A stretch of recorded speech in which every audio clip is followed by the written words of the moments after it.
Bonjour à tous.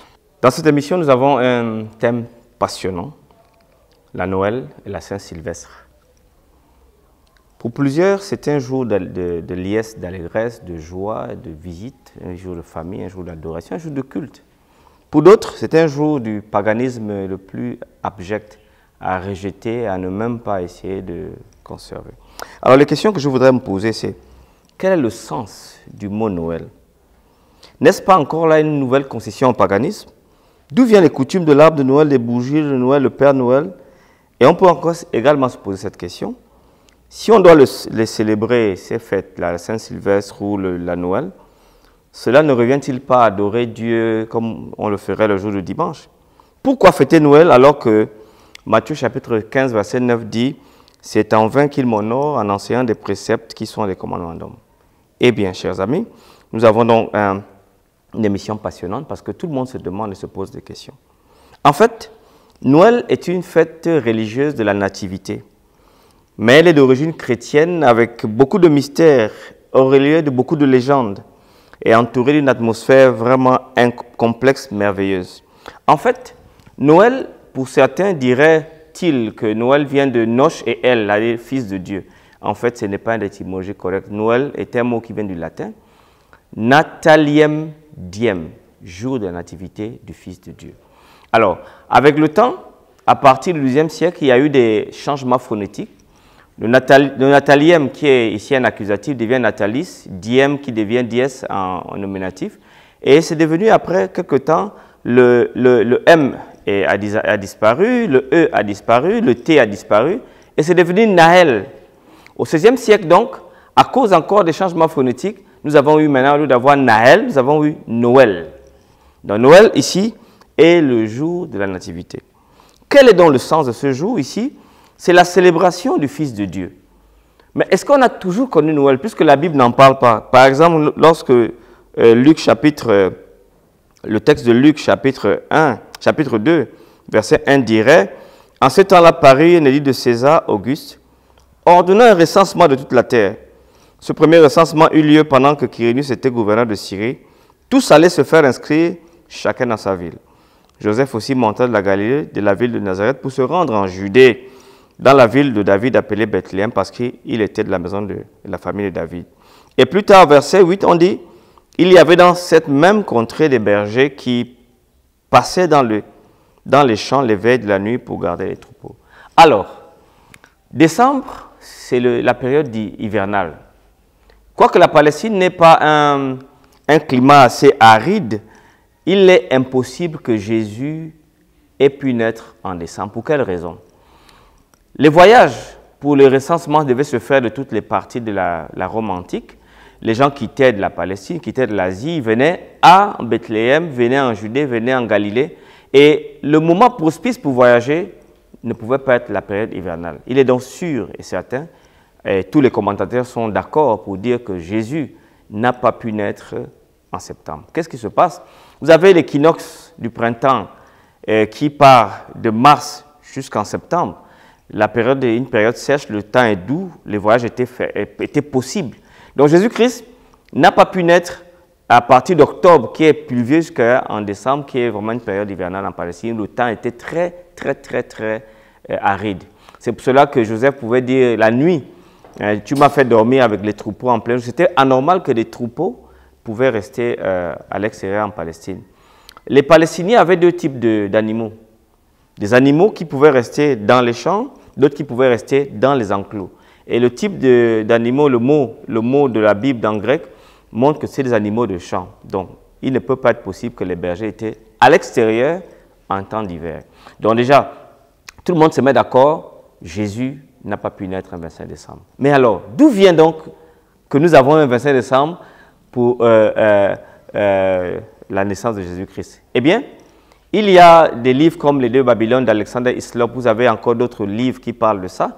Mais Alexander Hislop parle des Saturnales, parle également de la divinité de Mitra, qui était un dieu indo-iranien ou asiatique, qui est venu, n'est-ce pas vrai, ici avec les soldats qui étaient engagés de toutes les troupes du monde qui ont servi dans l'armée romaine, qui ont amené leur dieu et qui se sont imposés à partir du 1er siècle. Alors, Mitra est un dieu qu'on appelait en latin Sol Invictus. Alors, c'était un dieu solaire qui a eu la mort et qui a été ressuscité, qui était sous forme de lumière. Jésus-Christ également a été vu comme le soleil de justice.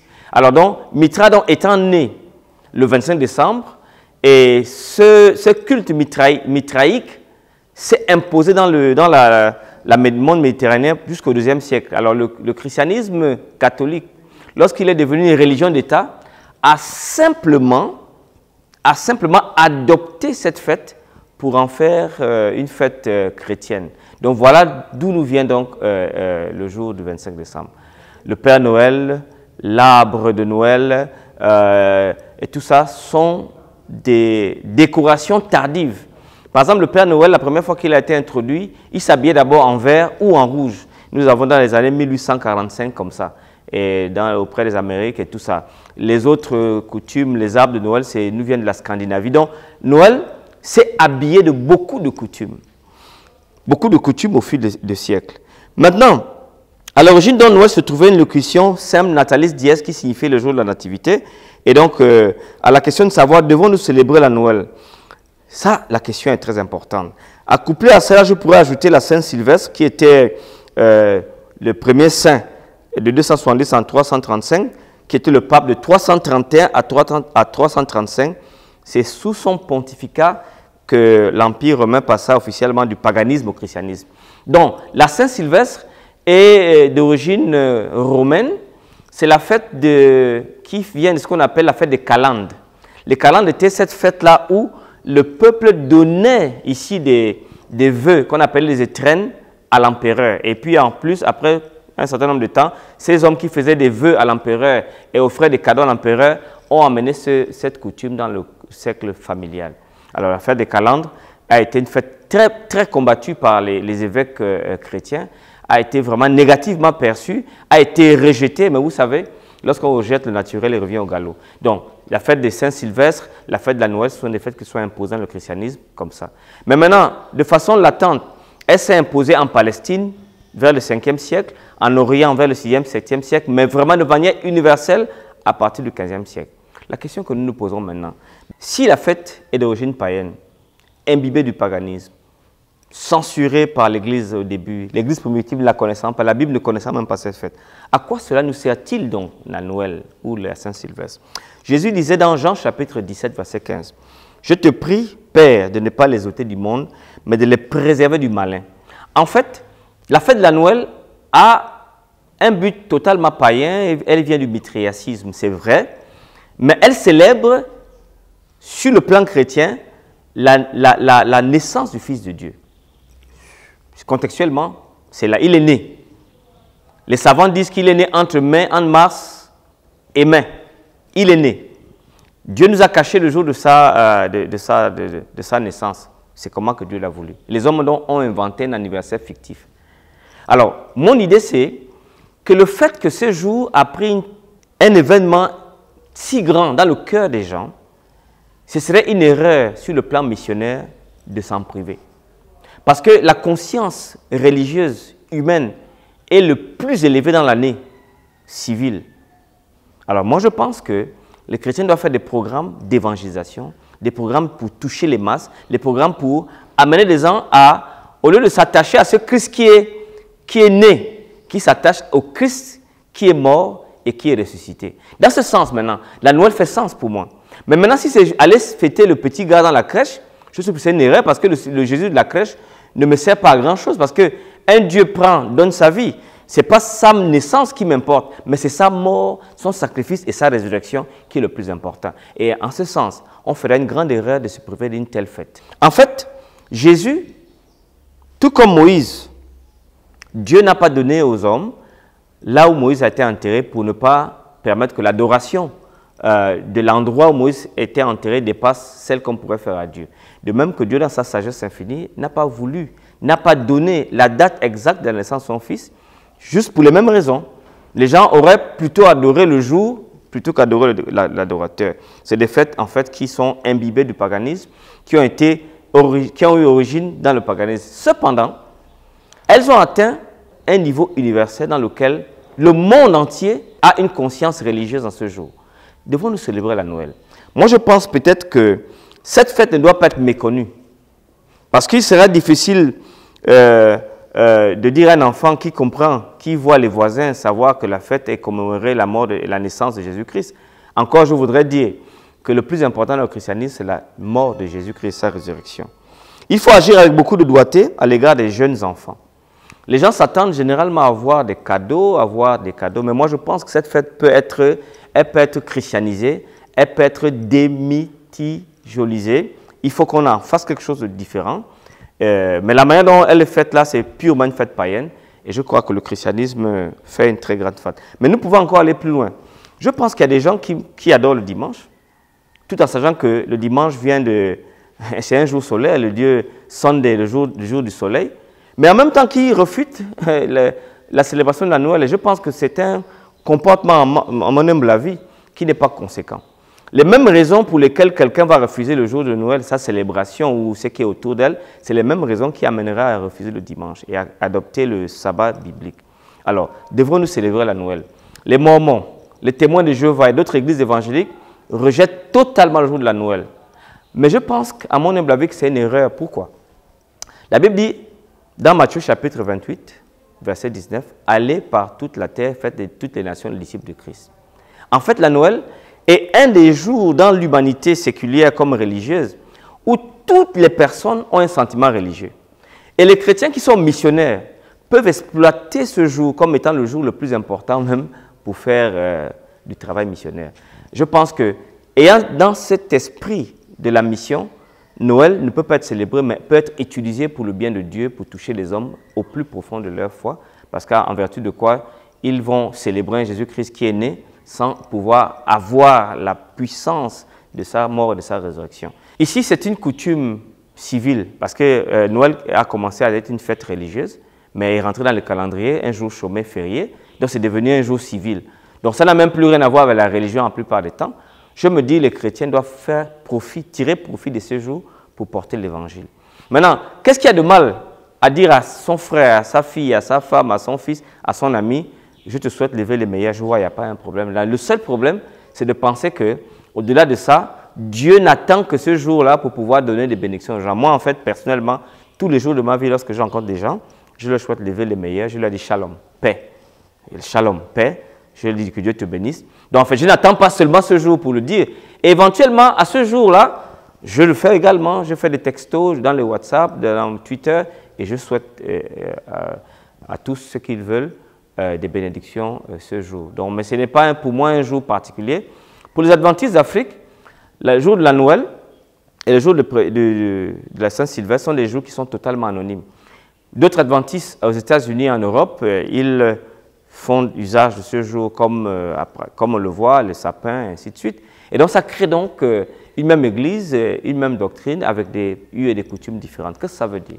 En principe, pour les Mormons, comme je l'ai dit, la fête est totalement rejetée. Les témoins de Jéhovah, c'est une fête pagano-babylonienne, assyrienne à rejeter. Mais comme je le dis, si les témoins de Jéhovah, mes frères, les Mormons et les autres sont conséquents, le dimanche qu'ils adorent devrait être rejeté pour les mêmes raisons, parce que ça vient d'une origine totalement païenne. Alors moi, mon problème, c'est de savoir pourquoi rejeter la Noël et accepter le dimanche, qui est un jour aussi pagano-chrétien. Chrétien, je me dis donc qu'on doit se poser des questions bien. Maintenant, dans le plan civil, nous vivons dans une société. L'État gabonais reconnaît que le jour du 31 décembre est un jour chômé, férié, récupérable souvent, et le 25 décembre, c'est un jour chômé. Alors, c'est une fête civile, donc je pense que tous les chrétiens doivent se reposer en ce jour. Mais l'oisiveté n'est pas chrétienne, parce que le Saint-Esprit n'est pas un esprit de timidité qui nous pousse à la vérité, mais qui nous pousse à l'action. Je pense que les églises doivent avoir des programmes de communion fraternelle, de prière ou de missionnariat où on peut toucher le plus d'âmes possible en ce jour où la conscience religieuse, dans l'État gabonais par exemple, est le plus réveillée que dans les 365 jours de l'année qui s'écoulent. Quant à savoir si le 1er janvier est réellement le début de la véritable année. Alors, comme je l'ai dit tantôt, le judaïsme avait un calendrier religieux parce qu'ils étaient sous la théocratie. Ils ont vécu sous la théocratie. Et rappelez-vous, dans le livre de Samuel, ils ont demandé à avoir des dieux comme les autres nations. Cette demande a eu des implications énormes. Ils ont abandonné la théocratie, ils ont abandonné donc le plan de Dieu, les jours de Dieu, ils ont tout abandonné, ils ont dit nous voulons des dieux comme les autres nations. Et dans le package, c'est venu donc avec l'influence, l'économie, l'anonymie des autres mois. Parce que quand les Juifs ont dit ça, ils sont allés en captivité. De la captivité, dans la Bible, la plupart des noms des mois juifs sont babyloniens. Tammuz, Nissan, c'est des noms babyloniens. Ils ont hérité ça de là-bas. Et là, maintenant, les Juifs ont fonctionné avec deux calendriers. Le calendrier religieux qui faisait commencer l'année par Rosh Hashanah, c'est-à-dire que le jour de novembre et octobre, le 14 ou le 1er de ce mois, qui était très important. Et le 14 de ce mois était le jour de Yom Kippour. Donc, c'était leur mois. Mais ils étaient aussi influencés par l'année civile qui commençait le mois à un autre mois. Alors maintenant est venu Rome. Comme je l'ai dit tantôt, Rome donc a dominé le Proche-Orient ancien. Ils ont détruit l'Empire perse, l'Empire grec, et ils ont donc pris le Proche-Orient ancien et ils ont amené leur compute. Leur compute donc faisait venir commencer le mois le 1er janvier. Les Juifs ont aussi adopté ce truc-là, mais ils ont eu donc dans leur histoire leur année religieuse, leur année civile et leur année fiscale qui compte le temps de Rome. Maintenant, la question que vous me posez, c'est de savoir quelle est donc l'année qu'on doit suivre. Nous ne sommes pas juifs, nous sommes chrétiens. Et Jésus est mort dans le compute romain. Quand Jésus meurt, il utilise le compute romain. Il compte comme les Romains. Il ne compte pas comme les Juifs. Ce qu'ils ont donné dans le Nouveau Testament, c'est le compute romain. Donc en réalité, pour moi, mon année civile finit le 31 janvier, sans que ça me crée un problème. Maintenant, si j'ai des racines juives, je veux avoir la racine de l'année religieuse, et il n'y a pas de problème, je vais avoir l'année fiscale, puisque les Juifs actuellement ont 4 calendriers. Mais j'en connais 3, le calendrier religieux, le calendrier fiscal et le calendrier civil. La quatrième, ma mémoire me joue de tout, mais c'est comme ça. Alors, mais pour nous les chrétiens, nous n'avons qu'un seul compute, c'est le compute que le Nouveau Testament nous a donné en héritage, et c'est le compute romain. Donc le 1er janvier est vraiment la fin de l'année. C'est dommage qu'il est imbibé, vous voyez, de traditions, de légendes païennes. C'est dommage. Mais le christianisme a christianisé ces choses. Et l'a fait évoluer jusqu'à ce jour. Et puis, finalement, le 1er janvier est devenu un jour civil. Donc moi, en tant que chrétien ou en tant que citoyen gabonais, je ne regarde pas dans sa dimension religieuse, mais dans sa dimension calendaire, civile, et je ne me cause aucun problème. Donc, maintenant, si on veut être si picky que nous voulons suivre le véritable judaïsme, à ce moment donné, je dois suivre le calendrier régional qui fait commencer le début d'année Rosh Hashanah, et je peux aussi le faire sans que ça me crée un problème. Et les Juifs le font bien, ils s'en sortent. Je vous donne encore un autre détail, par exemple, la naissance de Jésus par l'Église catholique orientale d'Orient, ils font faire la naissance de Christ le 6 janvier, et ils célèbrent le 6 janvier comme ceci. Alors maintenant, quant à la question de savoir, est-ce qu'on doit faire des vœux? Est-ce qu'on doit faire des vœux? Bonne année, je te souhaite des vœux les meilleurs, ainsi de suite. Dans le psaume 90, Dieu nous dit, apprends-nous à compter nos jours. Dieu est conscient que nous avons un temps terrestre, et avoir la grâce d'avoir une année qui passe, c'est déjà quand même une opportunité, un privilège de dire, Seigneur, merci pour les 365 jours que tu m'as donnés. Et puis, également une opportunité, un privilège de dire, bon Seigneur, voilà une année qui arrive à plein de défis. Bon, maintenant, il y a un autre problème qui peut se poser.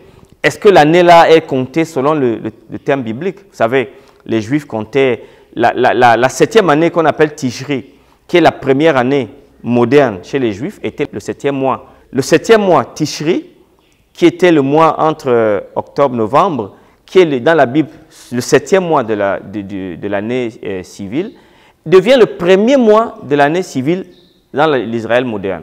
Donc les Juifs n'ont pas tout gardé l'année de manière conséquente. Quand ils sont allés en captivité, ils ont adopté donc le compute babylonien. Après, lorsque Rome est venu dans les affaires, à dominer le Proche-Orient ancien, les Juifs ont commencé à compter le jour, non pas de coucher de soleil, mais de minute à minute, comme le compute romain le faisait. Alors voilà l'émission au cœur de la vérité. J'espère que je vous ai intéressé pour une autre émission. Que Dieu vous bénisse. Shalom, shalom.